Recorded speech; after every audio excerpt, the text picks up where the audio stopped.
एक गांव में रमेश और सुरेश नाम के दो किसान मित्र रहते थे।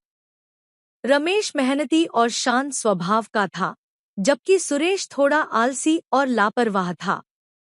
दोनों के खेती करने के तरीके अलग-अलग थे। एक बार गांव में भीषण सूखा पड़ा। बारिश के अभाव में खेतों की फसलें सूखने लगी। रमेश ने पहले ही इसकी संभावना भांप ली थी और उसने बारिश से पहले ही अपने खेत के पास एक बड़ा तालाब खुदवा लिया था। वह रोज सुबह जल्दी उठकर अपने खेत को पानी देता और फसल की देखभाल करता। दूसरी ओर सुरेश ने भगवान पर भरोसा कर कोई तैयारी नहीं की।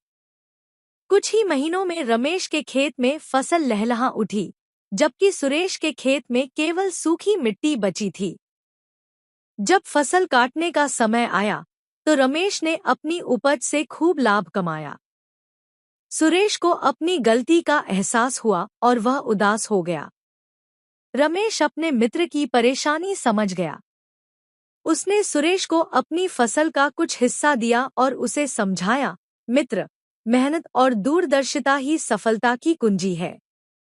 सुरेश ने रमेश की बात गांठ बांध ली और अगली बार से अपने खेत की अच्छे से देखभाल करने लगा।